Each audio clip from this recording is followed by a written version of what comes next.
Hello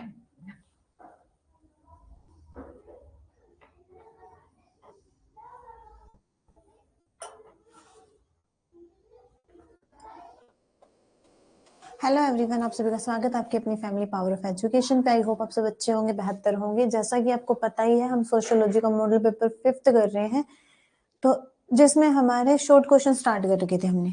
तो हमारे क्या थे, शॉर्ट क्वेश्चन स्टार्ट हो चुके थे और जो क्वेश्चन हमारे रह गए थे वो हम शॉर्ट क्वेश्चन इस क्लास में अपने कंप्लीट करने की कोशिश करेंगे कि इस क्लास में हम अपने सारे शॉर्ट क्वेश्चन कंप्लीट कर दें। तो बिना किसी देरी के हम अपनी क्लास को स्टार्ट करते हैं। तो चेक करते हैं हमारे थर्ड क्वेश्चन के जो अथवा में क्वेश्चन था, द्वितीय स्रोतों के गुण को समझाइए। द्वितीय के जो स्रोत होते हैं उसके गुण कौन कौन से होते हैं, तो उसके बारे में बात करेंगे, ठीक है ना। तो स्टार्ट करते हैं हमारा आंसर। तथ्य संकलन के द्वितीयक स्रोत से मतलब है किसी घटना के बारे में जानकारी जो किसी ऐसे व्यक्ति से ने दी हो जिसे उस घटना का प्रत्यक्ष अनुभव ना किया हो। द्वितीयक स्रोत प्राथमिक स्रोत की व्याख्या और विश्लेषण करते हैं। द्वितीयक स्रोत वो होते हैं जिसमें ये होता है कि जिसने जो इंसिडेंट हुआ वो खुद से नहीं देखा, बट उसमें क्या है कि उसको थर्ड पर्सन या सेकंड पर्सन से उसके बारे में इंफॉर्मेशन मिलना। जैसे मान लो कोई इंसिडेंट हुआ, मैंने नहीं देखा और मुझे मेरे फ्रेंड ने बताया, और जब मैं वो इन्फॉर्मेशन थर्ड पर्सन को दूंगी तो मेरे द्वारा जो इन्फॉर्मेशन दी जाएगी तो वो क्या होगा, द्वितीयक स्रोत होगा। मैं सेकंड पर्सन होंगी, इसलिए क्या होगा, जो मैं इन्फॉर्मेशन दूंगी द्वितीयक स्रोत के बेस पे दूंगी। तो उसमें क्या होता है कि जो किसी के द्वारा जो हमने घटना या इंसिडेंट होते हुए नहीं देखा, प्रत्यक्ष मतलब अपनी आंखों से नहीं देखा, और हमने किसी से सुना और उसके बारे में बताना, तो होता है द्वितीय स्रोत, या फिर हम बोल सकते हैं द्वितीय जो इंफॉर्मेशन होती है। तो उसके बाद है द्वितीय स्रोतों के उदाहरण। तो उसके एग्जांपल्स कौन कौन से हैं?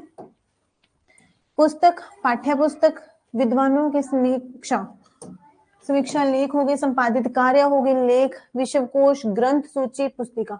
मतलब जो हमारी बुक होती है, पुस्तिकाएं होती हैं, या फिर हमारे द्वारा जो लेख लिखे जाते हैं वो कहते हैं सेकंड होते हैं, क्योंकि जो फर्स्ट पर्सन ने लिखे हैं उसने अपना एक्सपीरियंस लिखा, उसको पढ़ने वाला तो दूसरा पर्सन है ना, थर्ड पर्सन या सेकंड पर्सन उसको पढ़ेगा। तो वो इन्फॉर्मेशन लिखने से पहले वो क्या करते हैं, पहले उसको बनाते हैं, क्रिएट करते हैं, उसके बारे में डाटा कलेक्ट करना शुरू करते हैं, जिसकी वजह से क्या होता है, उनको पता चलता है कि जो इन्फॉर्मेशन है वो किसके बारे में है, बुक है जो किसके बारे में लिख रहे। पुस्तक या फिर लेख लिखने से पहले हमें थंबनेल चाहिए होता, टाइटल चाहिए होता, हम किसके बारे में लिख रहे, तो वो चीज इसमें ऐड ऑन होती है। फिर है द्वितीयक स्रोतों के गुण। तो द्वितीयक स्रोत मूल सामग्री की व्याख्या करते हैं। ये क्या करते हैं, जो मूल सामग्री होती है उसकी व्याख्या करना, मतलब उसको एक्सप्लेन करते हैं, जो उनके पास इंफॉर्मेशन होती है। फिर है ये स्रोत प्राथमिक स्रोतों का विश्लेषण या पुनर्कथन। पुनर्कथन मतलब उसको दोबारा से बताना, दोबारा से क्या करना, एक्सप्लेन करना या फिर बताना, ठीक है। फिर है ये स्रोत प्राथमिक स्रोतों का वर्णन या व्याख्या करने का प्रयास करते हैं, मतलब जो इन्फॉर्मेशन के पास आई उनको बताने के लिए एक्सप्लेन करते हैं, ये क्या करते हैं, एफर्ट करते हैं, प्रयास करते हैं। नेक्स्ट है ये स्रोत मूल जानकारी को जो चुना जाता है, संशोधित किया जाता है और उपयुक्त रूप से व्यवस्थित किया जाता है। मतलब ये क्या करते हैं, फर्स्ट ऑफ ऑल इन्फॉर्मेशन लेते हैं, डाटा लेते हैं, उसके बारे में जो जो इंपॉर्टेंट चीज फैक्ट होते हैं उसको नोट डाउन करते हैं, देन उपयुक्त प्रारूप मतलब जो लास्ट में स्ट्रक्चर बचता है उसको व्यवस्थित करके अरेंज करके क्या करते हैं, नेक्स्ट बंदे के लिए ट्रांसफर कर देते हैं, नेक्स्ट पर्सन को इंफॉर्मेशन ट्रांसफर कर देते हैं। नेक्स्ट है कि द्वितीय स्रोतों में मूल जानकारी का सामान्यकरण, विश्लेषण, व्याख्या या मूल्यांकन शामिल होता है। अब इसमें क्या होता है कि जो भी इंफॉर्मेशन होती है उसका जो सामान्यकरण मतलब उसके बेसिक चीजें हो गई, या फिर विश्लेषण एक्सप्लेन करना, व्याख्या और मूल्यांकन मतलब उसका कंपैरिजन करना कि वो कितने की वैलिड है या कितने की नहीं, ये सब क्या होता है इसमें एड ऑन होते हैं। फिर द्वितीय स्रोतों के उदाहरणों में कई किताबें, पुस्तकें और विद्वानों के समीक्षा लेख शामिल होते हैं।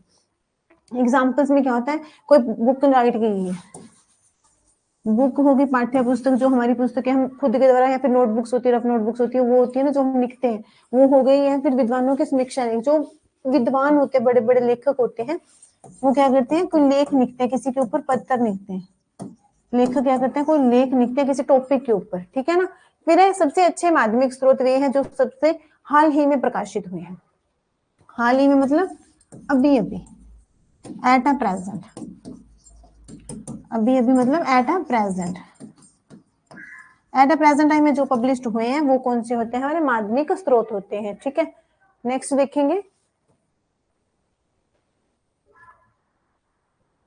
ये स्रोत घटना से एक या फिर ज्यादा कदम दूर होते हैं। अब एक या ज्यादा कदम दूर मतलब जिस बंदे ने फेस टू फेस इंफॉर्मेशन या फिर जो इंसिडेंट हुआ वो नहीं देखा, तो इट मीन्स वो उस जगह पे नहीं है, तो उससे दूर है, तो क्या पता उसे एक बंदे ने इन्फॉर्मेशन दिया या फिर उस तक इन्फॉर्मेशन पहुंचने से पहले क्या पता कितने बंदों तक इन्फॉर्मेशन गई होगी, तो वो तो हमें नहीं पता, वो 1 या 2 कदम दूर ही होती है, एक से ज्यादा कदम दूर होती है। फिर द्वितीयक स्रोतों में प्राथमिक स्रोतों के चित्र, उदाहरण या फिर ग्राफिक्स होते हैं। प्राथमिक जो स्रोत होते हैं, फर्स्ट टाइम जो हमको डाटा मिलता है, जब हमें कोई घटना के इंसिडेंट या फिर कोई इंसिडेंट हो गया, घटना हो गई, उसके बारे में हमें जब इन्फॉर्मेशन देते हैं, तो हम क्या करते हैं, अपने माइंड में एक फिगर बना लेते हैं, एक चित्र बना लेते हैं, पिक्चर बना लेते हैं, फोटो बना लेते हैं कि वो कैसी रही होगी, कि वो अगर हमें कोई बताता है ना कि ये इंसिडेंट ऐसे हुआ, किसी की मान लो कोई इंसिडेंट हुआ, जैसे हाल ही में सिरसा साइड एक्सीडेंट हुआ, बोल रहे हैं कि गाड़ी और बाइक की टक्कर हुई है, तो गाड़ी वाले ने बाइक के अंदर टक्कर मारी, तो बाइक वाला कहते हैं कि पेड़ पे जा गिरा, तो हमने देखा तो नहीं, बट हम क्या करेंगे, उसको इमेजिन करेंगे कि वो वहां पे गया, किस तरीके से गया होगा, तो इमेजिन जो फोटो बनती है वो किस में आती है, द्वितीयक स्रोत में आती है। फिर द्वितीयक स्रोतों का इस्तेमाल प्राथमिक स्रोतों की व्याख्या और विश्लेषण करने के लिए किया जाता है। मतलब जो प्राथमिक स्रोत होती है, उनसे जो जानकारी मिलती है उसका एक्सप्लेनेशन करना, उसके बारे में डीपली बताना, ये सब काम कौन करता है, द्वितीयक स्रोत करते हैं। नेक्स्ट है उदाहरण, इसके एग्जाम्पल्स हमने देखे थे, किताबें, पाठ्य पुस्तक, विद्वानों की समीक्षा लेख, ये सब क्या है, इसके एग्जाम्पल्स हैं। फिर द्वितीयक स्रोतों का इस्तेमाल शोध अध्ययनों में तर्कों का समर्थन करने के लिए, तर्क होते हैं किसी के साथ, हम अपने विचार होते, थिंकिंग मैच करने के लिए, हम कन्वर्सेशन होती है, उनका समर्थन करने के लिए, फिर नए सिद्धांत तैयार करने के लिए, या फिर क्षेत्र में मौजूदा जानकारी के खिलाफ बहस करने के लिए, जो एरिया में इंफॉर्मेशन है उसके बारे में क्या आर्ग्यूमेंट करने के लिए क्या करते हैं, इनका यूज किया जाता है। तो ये था थर्ड क्वेश्चन की अथवा वाला क्वेश्चन। नेक्स्ट क्वेश्चन है fourth, question number 4 short question है, ये भी देखेंगे क्या है, दैव निर्देशन चुनने की प्रविधियों का वर्णन करें। अब क्या है कि हमें इसकी प्रविधियां बतानी है, कौन कौन से मेथड से हम क्या कर सकते हैं, दैव निर्देशन कर सकते हैं, फिर इसका चूज आउट कर सकते हैं। तो ये देखेंगे दैव निर्देशन चुनने की प्रमुख विधियां ये है, फर्स्ट है सरल दैव निर्देशन, फिर स्तरीय, थर्ड है गुच्छ निर्देशन। तो अब इनमें क्या होता है कि दैव निर्देशन क्या है, दैव निर्देशन वह तरीका है जिसमें समग्र की कुछ इकाइयों को खास तरीके से चुना जाता है, या यादृच्छिक मतलब इच्छा अनुसार प्रतिचयन भी कहा जा सकता है। दैव निर्देशन में समग्र की इकाइयों को प्रदर्शन में चुनने का काम पूरी तरह भाग्य यानी कि दैव योग पर छोड़ दिया जाता है। मतलब क्या होता है कि पूरी पब्लिक में से किसी का चूज आउट होना, उसमें तो ये है लक की बात है कि किसी का लक अच्छा है, भाग्य अच्छा, तो उसका मतलब कि चुनाव हो जाएगा, तो उस पर किस पे छोड़ देते हैं, भाग्य पर छोड़ देते हैं। भाग्य यानी दैव योग भाग्य पर छोड़ देते हैं कि जिसकी किस्मत में होगा उसको मिल जाएगा। तो नेक्स्ट सरल दैव निर्देशन, अब इसकी विधियां देखेंगे।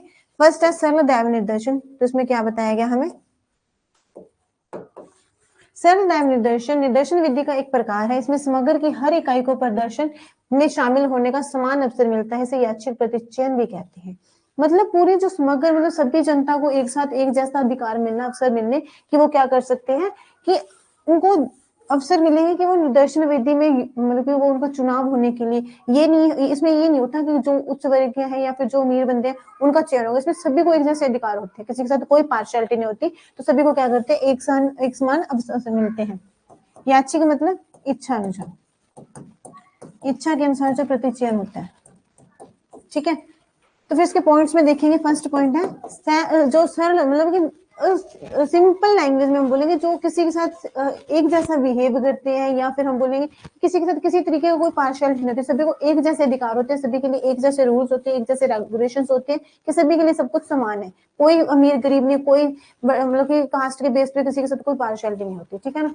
तो फर्स्ट पॉइंट है सरल दैव निर्देशन में समग्र की इकाइयों को प्रदर्शित में चुनने का काम दैव योग पर छोड़ दिया जाता है। दैव योग मतलब भाग्य पर, कि जिसका भाग्य होगा, जिसका लक होगा, उसको ये जिसका चुनाव है वो हो जाएगा। नेक्स्ट है, यह अनुसंधानकर्ता की इच्छा पर निर्भर नहीं करता कि किन इकाइयों को चुना जाए, मतलब जो अनुसंधान करता है या फिर जो चूज आउट कर रहा है उस पर डिपेंड नहीं करता कि वो किसको चुने, वो तो किस्मत है, जिसका मतलब कि लक काम करेगा वो चूज आउट हो जाएगा। नेक्स्ट है सरल दैव निर्देशन विधि का एक सरल तरीका है। सरल मतलब सिंपल, सिंपल क्यों है, क्योंकि इसमें कोई वो नहीं होती, पार्शियलिटी होती, किसी को प्रेफरेंस नहीं होती, सभी एक समान होते हैं, किसी के लिए कोई बेस्ट प्रेफरेंस नहीं होती है। नेक्स्ट है सरल दैव निर्देशन पक्षपात से मुक्त होता है। पक्षपात से मुक्त क्यों होता है, क्योंकि इसमें सभी को एक समान अवसर मिलते हैं, समान अवसर दिए जाते हैं, इसलिए क्या होता है किसी के साथ कोई पक्षपात नहीं होता, पार्शियलिटी की गुंजाइश भी नहीं होती। फिर है सरल दैव निर्देशन, समय, धन और श्रम की बचत करते हैं। अब क्या होता है कि सरल दैव निर्देशन में धन की भी बचत होती है, समय की भी बचत होती है, देन जो हमारा श्रम है, स्ट्रगल की भी बचत हो जाती है। ठीक है, तो ये था फर्स्ट पॉइंट, फर्स्ट प्रविधि। सेकंड है हमारे स्तरीय, स्तरीय दैव निर्देशन। स्तरीय में क्या होता है देखेंगे।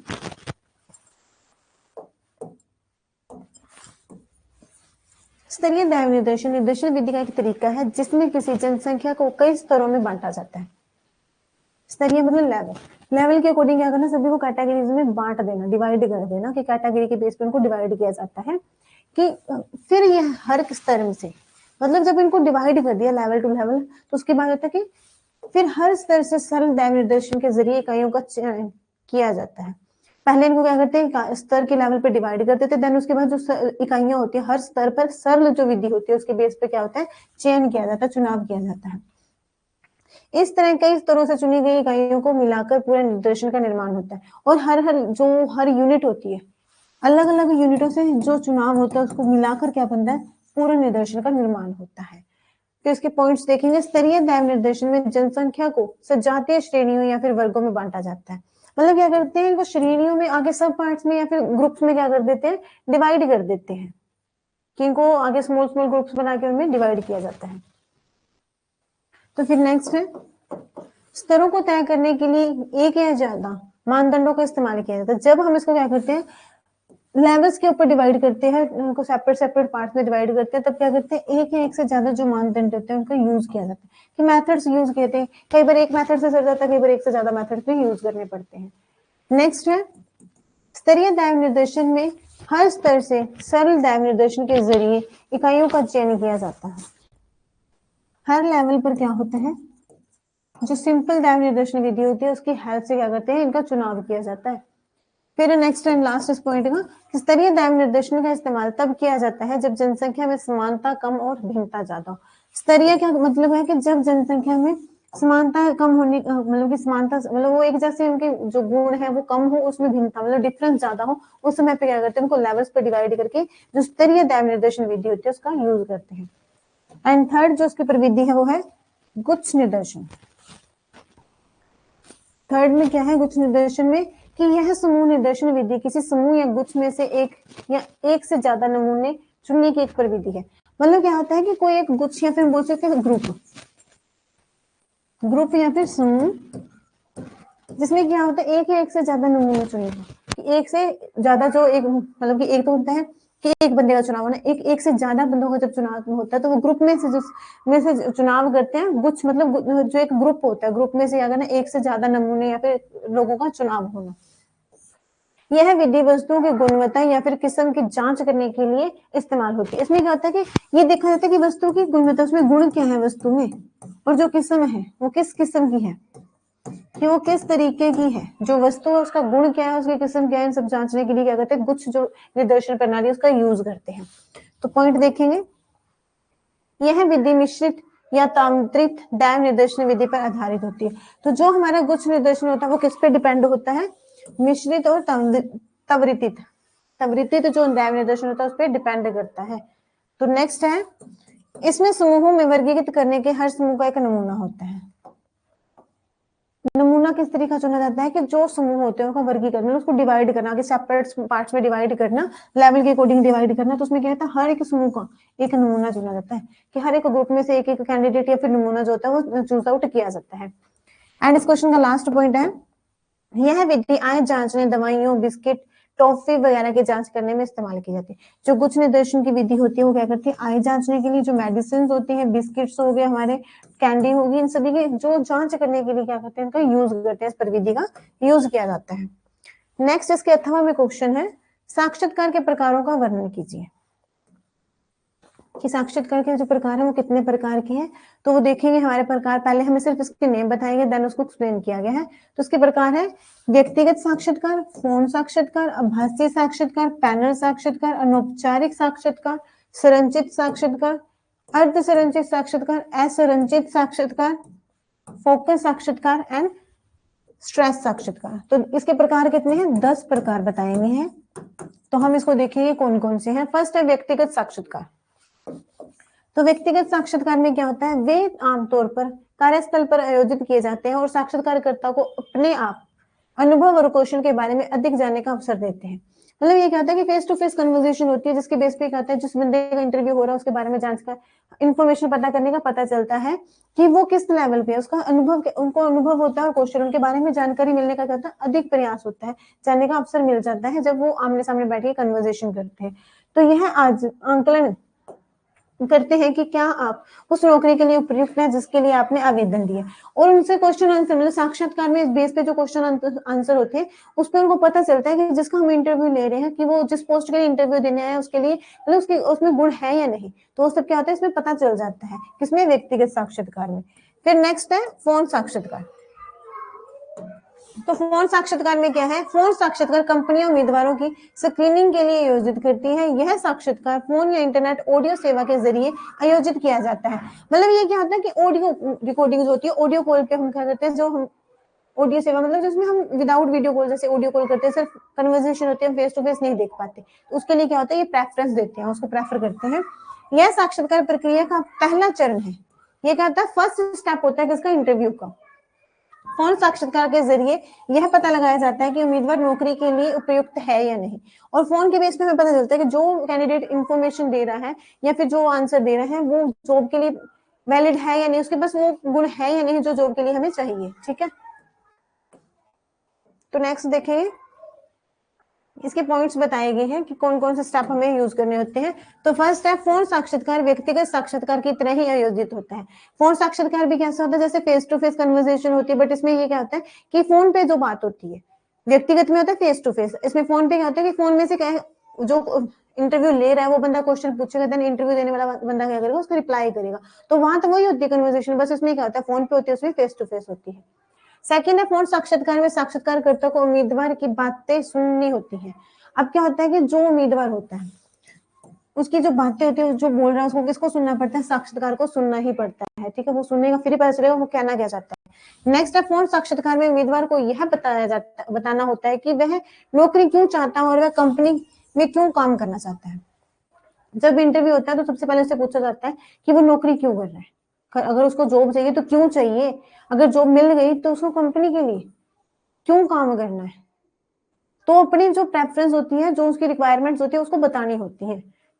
नेक्स्ट है, फोन साक्षात्कार में उम्मीदवार को यह बताना होता है कि वह अच्छी तरह से संवाद कर सकता है। मतलब जब क्वेश्चन आंसर होते हैं तो उसको ये बताना होता है कि वो अच्छे से रिप्लाई कर सकता है। ठीक है ना, पूनम सुधार बोले नमस्ते मैम। नमस्ते बेटी, नमस्ते, कैसे हो। तो उसको ये बताना होता है कि वो फोन पे जो कन्वर्सेशन हो रही, बातचीत, वो कर सकता है। ठीक है, नेक्स्ट है आभासी साक्षात्कार। तो आभासी साक्षात्कार में क्या होता है कि यहाँ तो वीडियो इंटरव्यू होता है या नौकरी के लिए आयोजित होने वाला एक इंटरव्यू। ये कैसा होता है, वीडियो, मतलब जिसमें हम फेस टू फेस एक दूसरे को देख सकते हैं। वीडियो कॉल या फिर वीडियो इंटरव्यू, मतलब किसी को हम वीडियो फेस टू फेस देख सकते हैं। ठीक है ना, तो इसमें वीडियो कॉन्फ्रेंसिंग सॉफ्टवेयर के जरिए हायरिंग मैनेजर और उम्मीदवार ऑनलाइन जुड़ते हैं। यह इंटरव्यू आमने सामने होने वाला इंटरव्यू की तरह ही आयोजित होता है। अब इसमें क्या होता है कि ग्रुप वीडियो कॉल होती है, या तो सिंगल फेस टू फेस होगी, जो हमारी वीडियो कॉल होगी, वीडियो कॉन्फ्रेंस होगी। कॉन्फ्रेंस मतलब एक से ज्यादा बंदों के साथ बात होना।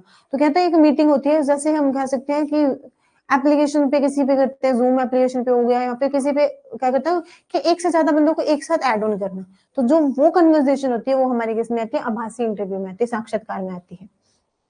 तो ये भी कैसे होता है कि जो फेस टू फेस आमने सामने वाले इंटरव्यू की तरह ही होता है। तो उसके पॉइंट्स देखेंगे। आभासी साक्षात्कार कंपनी उम्मीदवारों को स्क्रीनिंग के लिए आयोजित करती है। जो आभासी साक्षात्कार होता है वो कंपनियां क्या करती है, जो स्क्रीनिंग के लिए एग्जाम्स होते हैं ना, उसके लिए क्या करती है, आयोजित करती है, उसको बनाती है। नेक्स्ट है, यह इंटरव्यू कंपनी और भूमिका के बारे में ज्यादा जानकारी देने और उम्मीदवार के कौशल का आंकलन करने के लिए किया जाता है। अब क्या करते हैं, जो कंपनी और भूमिका के बारे में पता करने के लिए, जी जो कंपनी उसके बारे में हमें इन्फॉर्मेशन चाहिए, तो हम किस लेवल पे चाहेंगे, कैसे पता चलेगा, और उम्मीदवार कितना का कौशल है, उम्मीदवार कितना का कौशल है या फिर उसमें कितने गुण है, ये सब क्या करते हैं, आंकने के लिए आभासी इंटरव्यू का यूज किया जाता है। ठीक है, तो नेक्स्ट पॉइंट है, यह इंटरव्यू रिमोट वर्क और कोविड-19 महामारी के कारण तेजी से आम हो गए। ये क्वेश्चन, ये लाइन आपको हाईलाइट कर लो, ये पूछा जा सकता है कि कौन सा प्रविधि या फिर इंटरव्यू का साक्षात्कार की कौन सी प्रविधि का यूज हुआ था किसमें, कोविड-19 में, तो हम बताएंगे आभासी साक्षात्कार का। और ये पूछा जाए आभासी साक्षात्कार में कि कौन से जो तेजी से यूज होने लगी, किसकी वजह से, जो हमारा रिमोट वर्क था या फिर कोविड-19 की जो बीमारी थी उसकी वजह से कौन सा जो साक्षात्कार था वो ज्यादा यूज होने लगा, तो वो क्या था, आभासी साक्षात्कार था। नेक्स्ट है, इसमें उम्मीदवार और hiring manager video conference software के जरिए एक दूसरे से जुड़ते हैं। जो हायर कर रहा है साक्षात्कार इंटरव्यू को, जो हायर कर रहा है या फिर जो कैंडिडेट को हायर कर रहा है, जो बॉस होते हैं, एज हम उसको बॉस बुलाएंगे, कि जो बॉस होता है वो क्या करता है, जब इंटरव्यू लेना चाहता है तो वो क्या करता है, एक कॉन्फ्रेंस ऑर्गेनाइज करता है, वीडियो कॉन्फ्रेंस सॉफ्टवेयर को क्या करता है, ऑर्गेनाइज करता है, जिसके बेस पे वो क्या करता है, इंटरव्यू लेता है। नेक्स्ट है, इसके लिए जरूरी उपकरणों में कंप्यूटर, वीडियो कैमरा, माइक्रोफोन और इंटरनेट कनेक्शन की जरूरी होते हैं, शामिल होते हैं। अब हमें क्या करना है, आभासी इंटरव्यू हो रहा है हमारा, तो उसके लिए हमें किस किस चीज की नीड है, first computer, second video camera, third microphone, fourth internet. अगर इंटरनेट नहीं है तो हम वीडियो कॉल कैसे करेंगे, वीडियो कॉन्फ्रेंस कैसे होगी, अगर हमारे पास इंटरनेट नहीं है, तो इंटरनेट भी इसमें इंक्लूड होता है, सबसे इंपॉर्टेंट होता है। नेक्स्ट है पैनल साक्षात्कार। पैनल साक्षात्कार क्या होता है कि एक तरह का नौकरी साक्षात्कार होता है, ये भी क्या होता है, जॉब के लिए इंटरव्यू होता है। इसमें उम्मीदवार का इंटरव्यू एक साथ कई लोगों द्वारा किया जाता है। अब क्या होता है कि इसमें जो इंटरव्यू लेने वाले बंदे होते हैं वो एक से ज्यादा होते हैं, और एक से ज्यादा बंदे क्या करते हैं, एक ही बंदे से इंटरव्यू लेते हैं। वो कौन सा होता है, हमारा पैनल। तो पैनल साक्षात्कार में कंपनी के कई विभागों के लोग शामिल होते हैं, कि मतलब एक ही कंपनी के जो आगे डिपार्टमेंट्स होते हैं, उनके जो लोग होते हैं, पीपल होते हैं, वो कहते हैं इसमें एड ऑन होते हैं। इसमें मानव संसाधन प्रबंधक, टीम लीडर और संभावित सहकर्मी शामिल होते हैं। मतलब हर एक पोस्ट का कैंडिडेट एड ऑन होता है, कि हर एक पोस्ट से कैंडिडेट ऐड होता है, चाहे वो क्या हो, हमारा प्रबंधक हो, टीम लीडर हो, या फिर हम बोल सकते हैं कि जो सहकर्मी हो, हेल्पर ही क्यों ना, सभी इसमें क्या होते हैं, ऐड होते हैं। इसके पॉइंट्स देखेंगे। पैनल साक्षात्कार में उम्मीदवार को कई लोगों से सवाल पूछे जाते हैं। अब क्या होता है कि जो उम्मीदवार होता है, जो इंटरव्यू देने आया है, उस बंदे से क्या होता है, बहुत सारे लोग, जितने भी, जैसे हमने बताया कि टीम लीडर होगा, प्रबंधक होगा, मानव संसाधन होगा, या फिर सहकर्मी होगा, सभी अलग अलग लेवल्स के क्वेश्चन पूछते हैं। नेक्स्ट है, पैनल साक्षात्कार में हर सदस्य अपनी विशेषज्ञता के अनुसार क्षेत्र से जुड़े सवाल पूछते हैं। मतलब जो जिस चीज से जो सदस्य इंटरव्यू ले रहा है वो क्या करता है, जिस पोस्ट से रिलेट करता है, उससे रिलेट करते हुए, एरिया से रिलेट करते हुए वो क्या करेगा, क्वेश्चन पूछेगा। ठीक है, कि जो जिस चीज से रिलेट करता होता है उससे वो क्या करता है, उससे क्वेश्चन पूछता है। ठीक है ना। तो नेक्स्ट है, पैनल साक्षात्कार का मकसद उम्मीदवार के बारे में विविध दृष्टिकोणों से जानकारी हासिल करना होता है। अब क्या होता है कि जो डिफरेंट डिफरेंट दृष्टिकोण होते हैं, उनसे क्या करता है, इन्फॉर्मेशन कलेक्ट करता है। तो ये एक हमारी स्टाफ है भाई, कि क्लास नहीं लगाने दे रहे, बीच में डिस्टर्ब कर रहे हैं, तो इसको इग्नोर करना, थोड़ा सा इग्नोर किया जाए स्टाफ को। तो इसमें क्या होता है कि जो इंटरव्यू होता है, इसमें जो दृष्टिकोण होते हैं उन सभी को ऐड किया जाता है, इसमें अलग अलग दृष्टिकोण ऐड होते हैं, उसके बेस पे क्या करते हैं, इन्फॉर्मेशन कलेक्ट करते हैं। तो नेक्स्ट देखेंगे,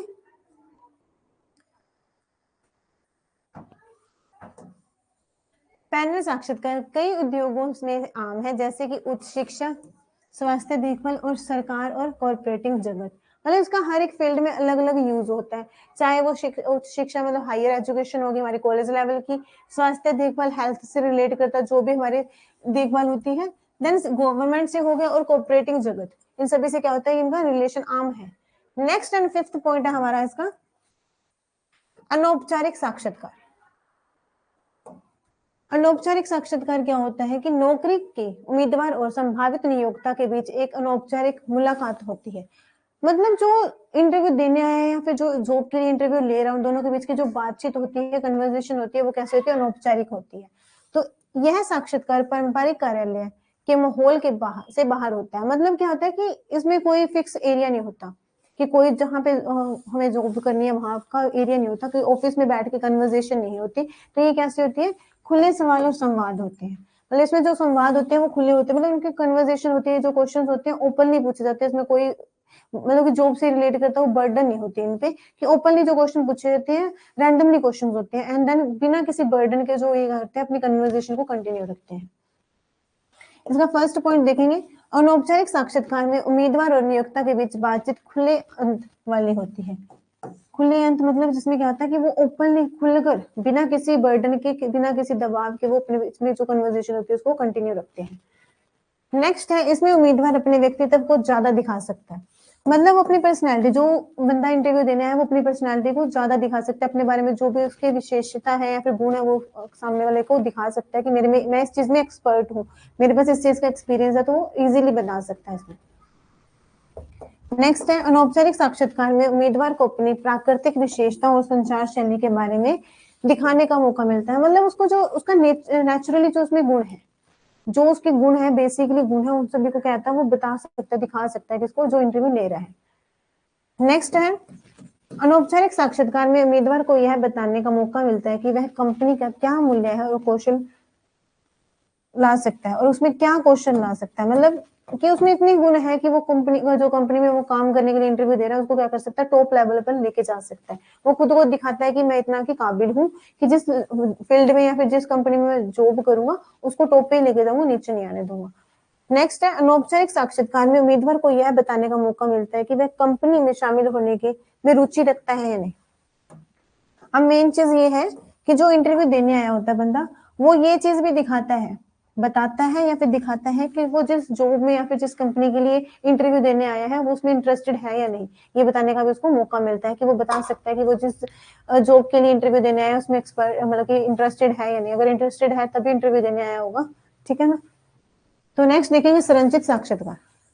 तो संरचित साक्षात्कार एक मात्रात्मक शोध पद्धति है जिसमें उपयोग किसी संभावित कर्मचारी के बारे में डेटा और प्रासंगिक जानकारी एकत्र करने के लिए किया जाता है। इसका मेन मकसद होता है कि किसी के बारे में इंफॉर्मेशन कलेक्ट करना, किसी एक पर्सन, कर्मचारी या कैंडिडेट के लिए क्या करना, इंफॉर्मेशन कलेक्ट करना। तो वो सब किस में आते हैं, हमारे संरचित साक्षात्कार में आते हैं। तो संरचित साक्षात्कार के दौरान उम्मीदवार से प्रश्नों का एक मानकीकृत सेट पूछा जाता है, जिसका अर्थ है कि हर बार एक ही तरीके से एक ही सवाल पूछे जाएंगे। मतलब इसमें क्या होता है, क्वेश्चन पेपर सेट किया जाता है जिसके बेस पे क्या होता है, जो कैंडिडेट होता है उससे क्वेश्चन पूछे जाते हैं। और वो क्वेश्चन कैसे पूछे जाते हैं कि हर बार एक ही तरीके से एक ही प्रकार के क्वेश्चन। मतलब क्वेश्चन पेपर एक होता है कि जो क्वेश्चन पेपर एक बार बन गया, जैसा फॉर्मेट उसका बन गया, उसी फॉर्मेट से हर टाइम हर बार क्या होगा, वो क्वेश्चन पूछे जाएंगे। चाहे वो कितनी बार भी क्वेश्चन पूछे जाए, वैसा का वैसा सेम फॉर्मेट, सेम क्वेश्चन ही रिपीट होंगे, ठीक है। नेक्स्ट है अर्ध संरचित साक्षात्कार। तो इसमें क्या होता है, अर्ध संरचित साक्षात्कार एक गुणात्मक शोध पद्धति है जिसमें साक्षात्कारकर्ता कुछ पूर्व निर्धारित सवाल पूछता है और फिर क्या होता है, खुले सवालों के जरिए चर्चा के आगे बढ़ाता है। मतलब कुछ तो होते हैं पहले से, जो क्वेश्चंस ऐड ऑन होते हैं, और कुछ होते हैं रैंडमली क्वेश्चन पूछे जाते हैं। और जो रैंडमली क्वेश्चन होते हैं उनके बेस पे क्या करते हैं, इनको आगे बढ़ाते हैं। इस तरह साक्षात्कारकर्ता को प्रतिक्रियाओं के आधार पर गहराई से जानने का मौका मिलता है। जब वो उनसे क्वेश्चन पूछता है तो उसके बेस पे क्या होता है, उनको पता चलता है कि वो किस चीज में इंटरेस्टेड ले रहे हैं, डीपली इन्फॉर्मेशन पता लगने लग जाती है। तो वो डीपली इन्फॉर्मेशन के बेस पे उसके जो इंटरेस्टेड चीज होती है उन पर पता लग जाता है कि वो किस चीज में इंटरेस्टेड है, किस में नहीं। तो उसके बेस पे वो क्या करते हैं, अपने इंटरव्यू को आगे बढ़ाते हैं। तो उसके पॉइंट्स देखेंगे। तो फर्स्ट है, यह एक कम औपचारिक साक्षात्कार होता है। ये कैसा है, कम औपचारिक होता है। एंड सेकंड इसमें क्या है कि साक्षात्कारकर्ता और प्रतिभागी के बीच इंटरकनेक्टेड और वार्तापूर्वक बातचीत होती है। वार्तापूर्वक मतलब आपस में जो उनकी कंटिन्यू संवाद चलना, कन्वर्सेशन जो होती है वो वार्तालाप चलते रहती है, एक दूसरे से क्वेश्चन आंसर कंटिन्यू चलते रहते हैं, ठीक है। तो नेक्स्ट है, इसमें से कुछ सवाल पहले से तय होते हैं और कुछ सवाल योजनाबद्ध नहीं होते। योजना मतलब कुछ पहले की प्लानिंग होती है, कुछ रैंडमली क्वेश्चन पूछे जाते हैं। कुछ तो जो पहले से क्वेश्चन पेपर बने होते हैं, नोट डाउन पहले से किए होते हैं, वो वाले क्वेश्चन पुट किए जाते हैं। कुछ क्या होता है, रैंडमली क्वेश्चन पूछे जाते हैं। योजनाबद्ध नहीं होना मतलब रैंडमली क्वेश्चन पूछे जाना। नेक्स्ट देखेंगे।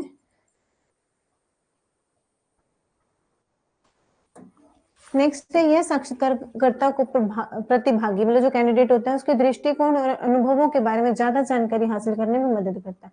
तो मतलब क्या होता है, इस बेस पे जो इंटरव्यू लेते हैं, इंटरव्यू होता है, उसमें क्या होता है, उनके बारे में पता चलता है कि वो किस चीज में इंटरेस्ट ले रहे हैं, या फिर उसके बारे में कि ज्यादा वो किस चीज का, उसका एक्सपीरियंस कैसा है, वो किस फील्ड में रह चुका, उसका एक्सपीरियंस किस फील्ड में, उस सभी के बारे में डीपली इन्फॉर्मेशन मिलती है। नेक्स्ट है, इसमें विशिष्ट सवालों और खुली चर्चाओं का मिश्रण होता है। विशिष्ट मतलब जो स्पेशल क्वेश्चन होते हैं, एक तो जो जॉब कर रहा है, जिस जॉब के लिए इंटरव्यू है उसके लिए क्वेश्चन पूछे जाते हैं, और कुछ क्या होते हैं, खुली चर्चाओं का मिश्रण मतलब मिक्सचर होता है। ये कुछ तो मतलब जॉब से रिलेटेड होते हैं, कुछ रैंडमली वैसे ही क्वेश्चन पूछे जाते हैं खुली चर्चा के लिए, ठीक है। नेक्स्ट है, यह शोध पद्धति संरचित और असंरचित साक्षात्कारों के तत्वों को मिलाती है।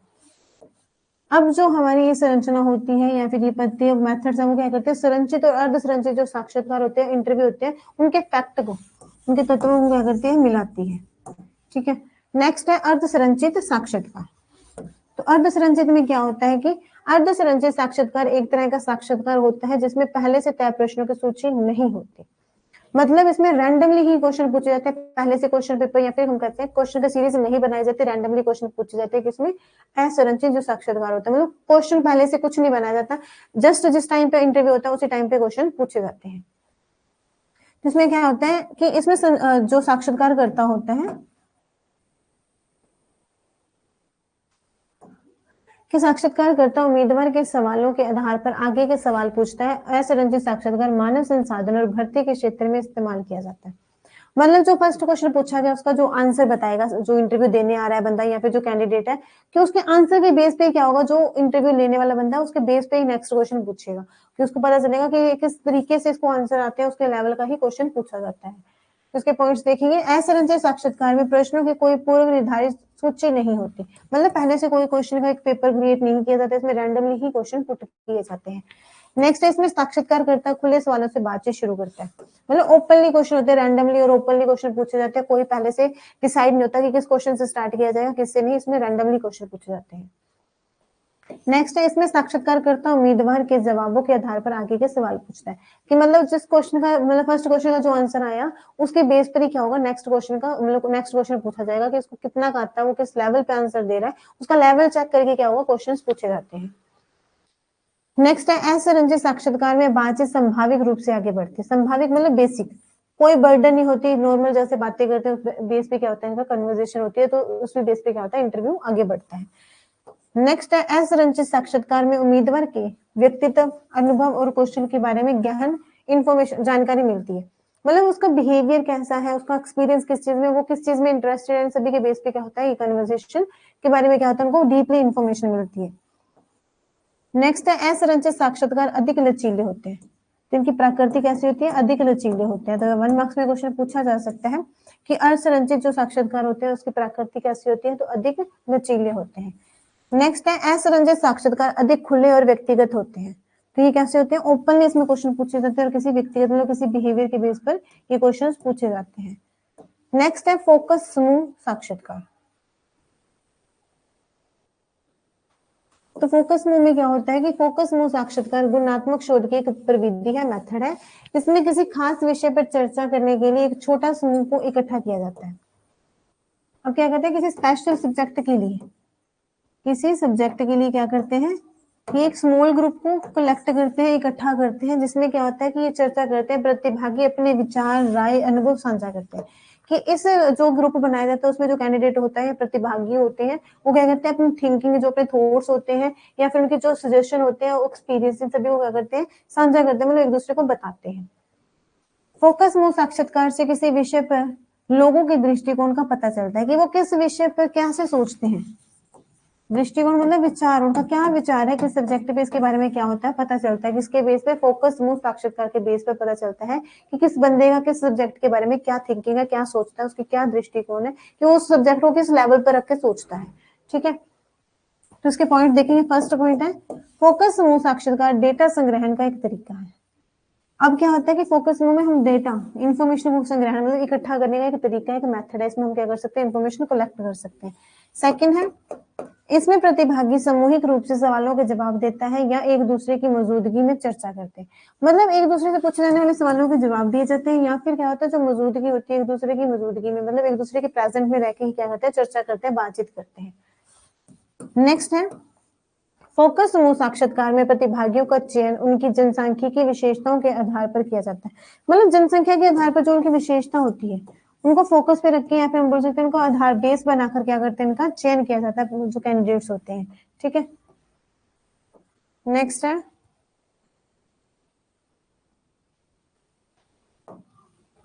फोकस समूह साक्षात्कार में सुझाव सवाल रुचि के विषय पर आधारित होते हैं, मतलब इसमें जो क्वेश्चंस पूछे जाते हैं वो कैसे होते हैं, जो सब्जेक्ट होता है उससे संबंधित या फिर उससे रिलेट करते ही क्वेश्चन पूछे जाते हैं।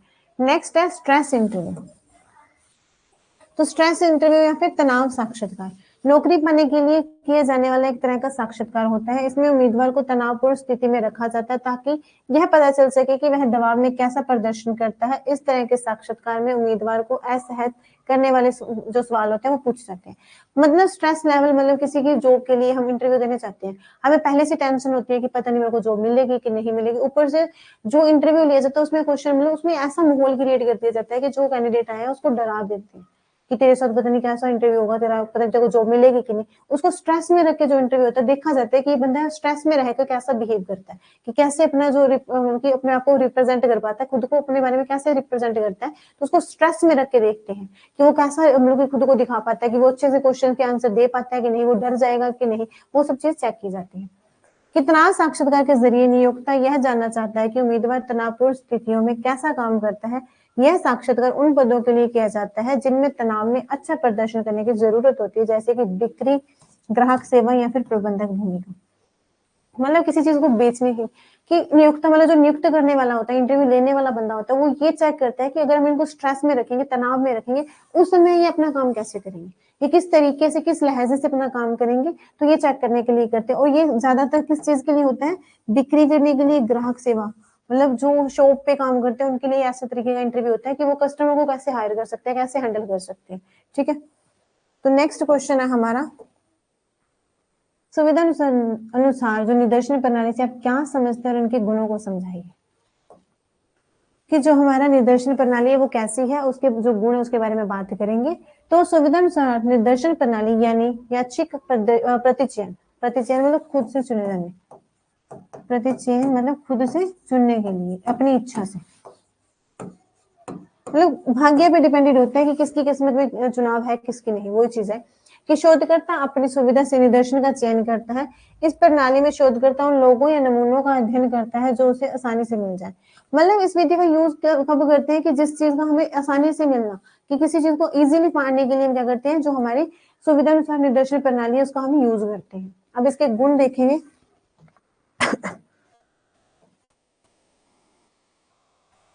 तो फर्स्ट है कि इसमें शोधकर्ता को पूरी सुविधा होती है, कि जब वो सुविधा अनुसार जो हमारा निदर्शन होता है उसका यूज करता है, तो उसमें क्या होता है, जो भी हमारा शोधकर्ता होता है, जो इन्फॉर्मेशन कलेक्ट कर रहा है, उसको क्या होता है, पूरी सुविधा होती है, उसको पूरा मतलब कि जो चीज उसको चाहिए होती है उसमें एड ऑन होती है, उसको मतलब कि स्ट्रेस लेवल नहीं होता, वो उसको स्ट्रगल नहीं करना पड़ता।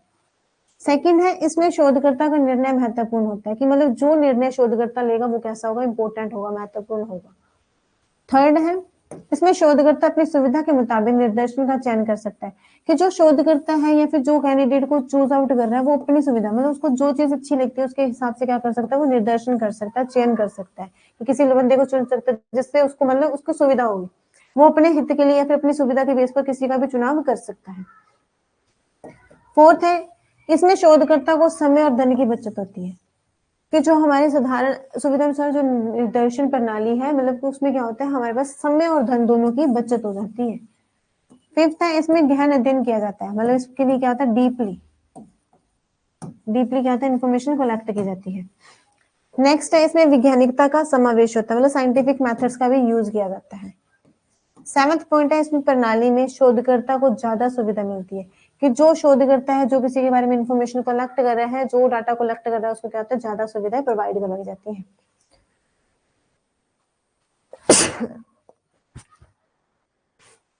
नेक्स्ट पॉइंट है कि इसमें शोधकर्ता उन लोगों या नमूनों का अध्ययन करता है जो उसे आसानी से मिल जाता है, मतलब जिस चीज के बारे में उसको पता होता है मुझे आसानी से मिल जाएंगे, वो क्या करता है, उसी के लिए ही मेहनत करता है, उसी को ही फाउंड करना शुरू करता है।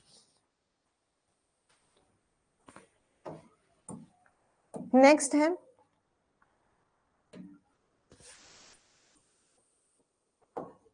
कि इस प्रणाली से मिलने वाले निष्कर्ष विश्वसनीय, ट्रस्टेबल होते हैं, कि जो रिजल्ट मिलते हैं वो कैसे होते हैं, ट्रस्टेबल होते हैं, इस पर हम आसानी से विश्वास कर सकते हैं। नेक्स्ट है, इसमें खर्च कम होता है, खर्च कम होता है मतलब धन की बचत होती है, धन की बचत होती है। नेक्स्ट है, इसमें समय की भी बचत होती है, ये तो हमने पहले देख ही लिया कि इसमें समय और धन की दोनों की बचत होती है।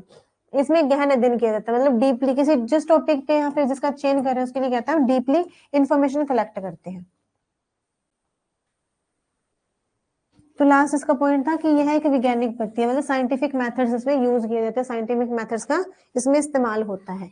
उसके अथवा में जो क्वेश्चन था वो देखेंगे कि प्रश्नावली का निर्माण करते समय ध्यान रखने योग्य बातें कौन सी है, कि अगर हम किसी प्रश्नावली या क्वेश्चन पेपर को क्रिएट कर रहे हैं, बना रहे हैं, तो उस समय पे हमें कौन सी जो योग्य बातें जिसका हमें ध्यान रखना है तो वो कौन सी होती है। तो आंसर देखेंगे। प्रश्नावली शोध करने का एक तरीका है, इसमें लोगों से प्रश्नों का एक समूह पूछकर जानकारी इकट्ठा की जाती है। प्रश्नावली के जरिए मात्रात्मक या गुणात्मक जानकारी हासिल की जाती है। मतलब क्या होता है कि ये क्वेश्चन पेपर के बेस पे होता है, जिसमें क्या होता है क्वेश्चनों के बेस पर हम क्या करते हैं, इन्फॉर्मेशन कलेक्ट करते हैं, जिसमें क्या होता है क्वेश्चनों के बेस पर, चाहे वो मात्रात्मक भी क्वेश्चन हो सकते हैं और गुणात्मक, मात्रात्मक और गुणात्मक जानकारी हासिल होती है। तो इस प्रश्नावली का इस्तेमाल सर्वेक्षण या सांख्यिकी अध्ययन के लिए किया जाता है। तो ये 1 मार्क्स में क्वेश्चन पूछा जा सकता है कि प्रश्नावली का इस्तेमाल किस लिए किया जाता है, या तो हम बोलेंगे सर्वेक्षण अध्ययन के लिए या फिर सांख्यिकी अध्ययन के लिए किया जाता है। प्रश्नावली का आकार छोटा तथा प्रश्नों की संख्या कम होनी चाहिए। प्रश्नावली सरल व आसानी से समझ में आने वाले होनी चाहिए। सही उत्तर दिए जा सकने वाले प्रश्न हो, ये बहुविकल्पीय वाले या फिर सामान्य विकल्प वाले प्रश्न भी हो सकते हैं। मतलब प्रश्नावली में कैसा होना चाहिए, उसका आकार छोटा होना चाहिए, उसमें क्वेश्चन कैसे कम होने चाहिए और सरल हो, क्वेश्चन वो हो जिसका आंसर दिया जा सके, कि ये नहीं होना चाहिए क्वेश्चन ऐसा पूछा जाए कि सामने वाले को पता नहीं चले कि पूछा क्या है। ठीक है ना। अब इसके पॉइंट्स देखेंगे। फर्स्ट पॉइंट है प्रश्नावली छोटी होनी चाहिए, मतलब प्रश्नावली का जो आकार है या स्ट्रक्चर है वो कैसा होना चाहिए, छोटा होना चाहिए। प्रश्नों की संख्या ज्यादा नहीं होनी चाहिए, मतलब क्वेश्चन लिमिटेड होने चाहिए, कम पूछे जाए, मतलब जितने की जरूरत है उतने ही पूछे जाए, ज्यादा ना पूछे जाए। थर्ड पॉइंट है प्रश्नों को सरल और आसानी से समझने योग्य होना चाहिए, मतलब वही चीज क्वेश्चन ऐसे पूछे जाने चाहिए कि आंसर देने वाले को समझ आए क्वेश्चन पूछा गया कि उसको आंसर देना क्या है। कहीं ये ना हो क्वेश्चन इतना घुमा के पूछने के आंसर देने वाला खुद ही कंफ्यूज हो जाए पूछा क्या गया। ठीक है ना। नेक्स्ट है प्रश्नों का क्रम तार्किक होना चाहिए, मतलब सीरीज के सीक्वेंस के अकॉर्डिंग होना चाहिए, ये ऐसे होना चाहिए जैसे 1 2 3 ऐसे होना चाहिए, ना कि ये 3 4 7 ऐसे कुछ भी मिसिंग में नहीं होना चाहिए, सीरीज के अकॉर्डिंग नंबर होने चाहिए।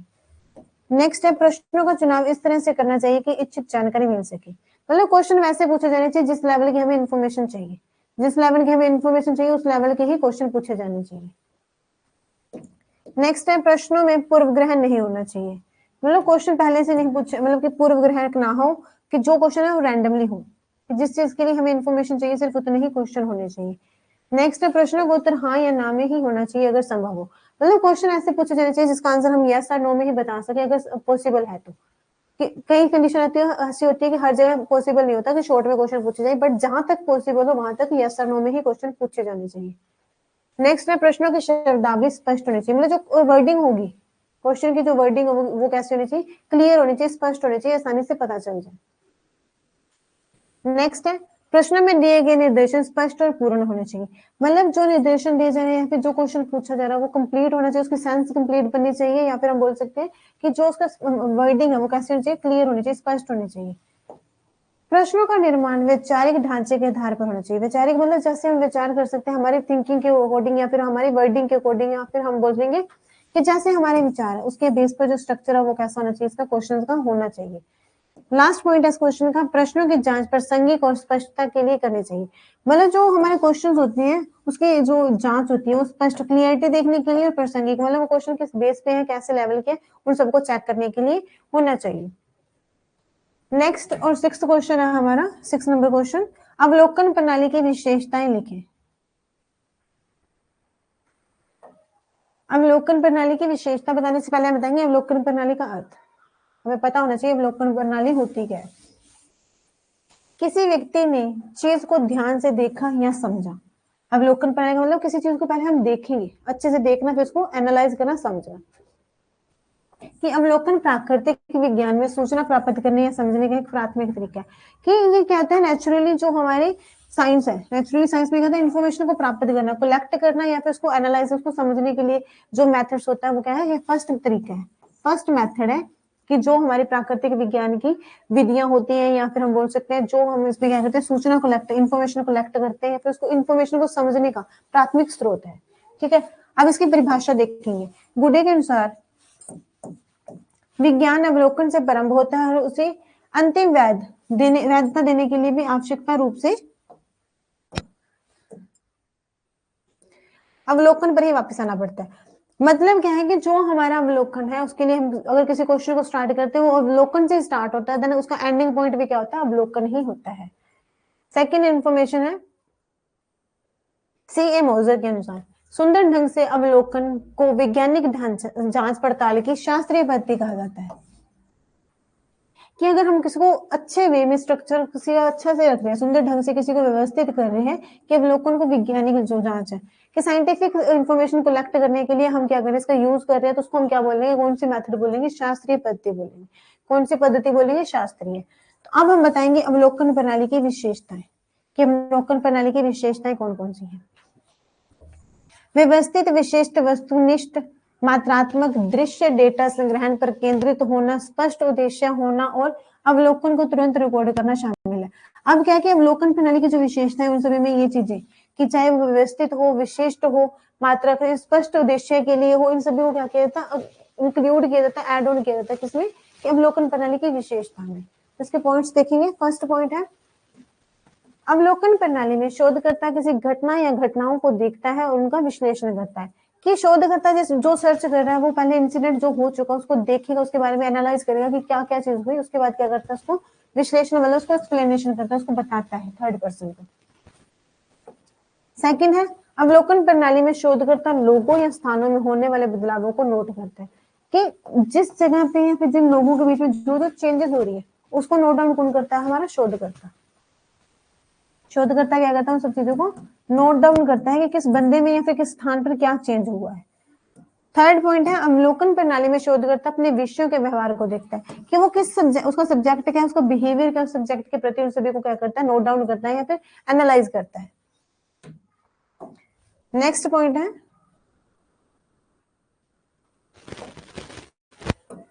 अवलोकन प्रणाली में शोधकर्ता अपने अध्ययन के लिए पांचों इंद्रियों का इस्तेमाल करता है। जो हमारी पांच इंद्रियां होती हैं उनका यूज कौन करता है, शोधकर्ता। और क्यों करता है, किसी के बारे में अपने अध्ययन के लिए, मतलब जिस टॉपिक में जिस विषय के ऊपर वो अध्ययन कर रहा है उसके लिए क्या करता है, अपनी पांचों इंद्रियों का यूज करता है।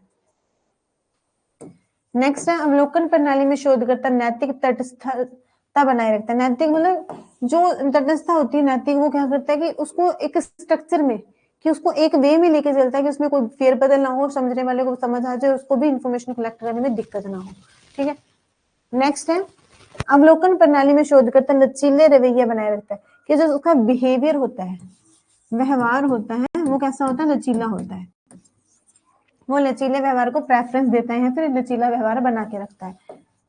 नेक्स्ट है अवलोकन प्रणाली में शोधकर्ता माप के बजाय नोट लेता है, तस्वीरें, वीडियो या ऑडियो रिकॉर्डिंग करता है।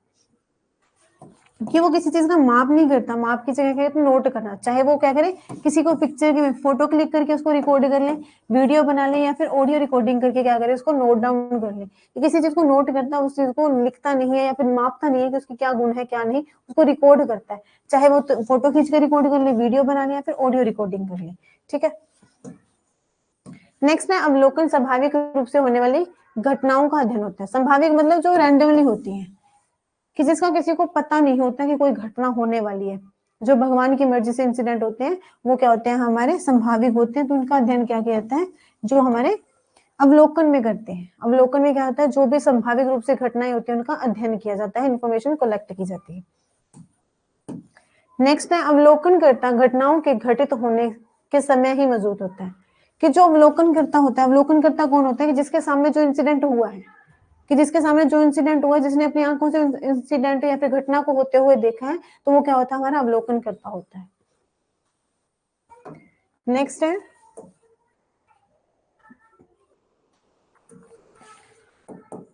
अवलोकन कर जो होती है वो सोच समझकर और व्यवस्थित रूप से आयोजित की जाती है। कि मतलब इसके लिए पहले क्या होता है, एनालाइज किया जाता है या फिर इसका एक स्ट्रक्चर क्रिएट किया जाता है। अवलोकन के लिए क्या होता है, एक स्ट्रक्चर क्रिएट किया जाता है, पहले से उसके बारे में इंफॉर्मेशन कलेक्ट हम कहते हैं प्लानिंग बनाई जाती है, प्लानिंग के बेस पे क्या होता है, इसको ऑर्गेनाइज किया जाता है, फिर रिक्रिएट किया जाता है। नेक्स्ट है अवलोकन में शोधकर्ता पांचों इंद्रियों का इस्तेमाल करके अध्ययन के सतह स्थितियों का वर्णन करता है। कि मतलब पांचों इंद्रियों का यूज करके जो घटना हुई है, इंसिडेंट हुई है, उसके तह तक मतलब गहन अध्ययन करना, डीपली अध्ययन करता है कि वो कंडीशन कैसे क्रिएट हुई, वो कंडीशन बनी तो कैसे बनी, उसके बारे में अध्ययन करता है।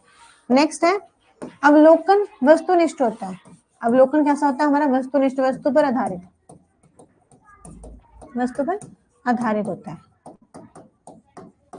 नेक्स्ट है अवलोकन में पर्यवेक्षण को नैतिक तटस्थता बनाए रखनी चाहिए। मतलब पर्यवेक्षण जो होता है या फिर जो इन्फॉर्मेशन कलेक्ट कर रहा होता है उसको क्या करना होता है, नैतिक तटस्थता, मतलब उसको स्थिरता बना के रखनी होती है। एक स्थिरता बना के रखनी होती है कि जिस लेवल से स्टार्ट किया उसको वैसे का वैसे ही आगे लेके जाना होता है। नेक्स्ट है अवलोकन में शोधकर्ता को लचीले रवैये बना के, मतलब उसको व्यवहार कैसा होना चाहिए, लचीला होना चाहिए, उसको लचीलेपन को आगे लेके चलना चाहिए, जिसके बेस पे क्या होता है अवलोकन को हम उसका गुण होता है कि अवलोकन को हम आगे बढ़ा सकते हैं। और इसके अथवा में जो क्वेश्चन है वो है सारणियन का अर्थ स्पष्ट करते हुए इसके प्रकारों का वर्णन कीजिए। सारणियन क्या होती है और इसके प्रकार कौन कौन से हैं। तो देखेंगे हम इसका आंसर। सारणियन का मतलब है डेटा को पंक्तियों या फिर स्तंभों में व्यवस्थित करना। जो हमारे पास इंफॉर्मेशन डाटा होता है, इंफॉर्मेशन आती है, उसको क्या करना है एक सीरीज में या फिर ऐसा नंबर की कोडिंग क्या करना, मैनेज करना। वो हमारा क्या होता है, सारणियन होता है। सारणियन से डेटा को आसानी से समझा जा सकता है और इसका विश्लेषण किया जा सकता है। मतलब जब अगर हम इसको एक अच्छे तरीके से रिक्रिएट कर लेंगे, फॉर एग्जांपल इंडेक्स के बेस पे बना लेंगे, तो उसमें क्या होगा, हमें इन्फॉर्मेशन कलेक्ट करने में भी आसानी होगी, उसका विश्लेषण भी हम आसानी से कर सकते हैं। तो सारणियन के लिए जरिए डाटा को व्यवस्थित करने के कई फायदे होते हैं। जब हम सारणियन के बेस पे इंफॉर्मेशन को कलेक्ट करना है फिर मैनेज करना सीख जाते हैं, तो उससे क्या होता है, बहुत सारे बेनिफिट होते हैं, बहुत सारे फायदे होते हैं, बहुत सारे बेनिफिट्स होते हैं। तो सारणियन के प्रकार कौन कौन से हैं, सामान्य उद्देश्य सारणी, विशिष्ट उद्देश्य सारणी। तो इसके प्रकार कितने हैं, 2 हैं। कितने प्रकार हैं, 2 प्रकार हैं। तो ये 1 मार्क्स में क्वेश्चन पूछा जा सकता है, सारणियन के प्रकार कितने, तो आप बताओगे 2। कौन कौन से हैं, सामान्य उद्देश्य सारणी और सेकंड है विशिष्ट उद्देश्य सारणी। तो फर्स्ट देखेंगे सामान्य उद्देश्य सारणी में क्या बताया गया है।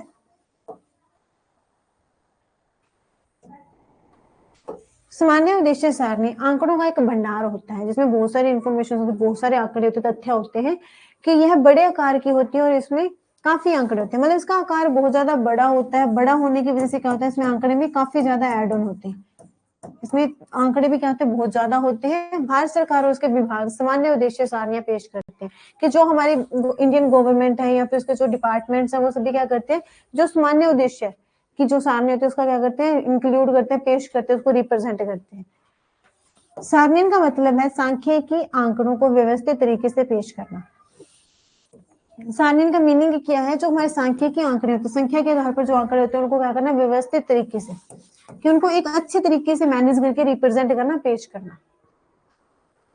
नेक्स्ट है सारणियन से आंकड़ों को वर्गीकृत किया जाता है और इन्हें संक्षिप्त रूप में पेश किया जाता है।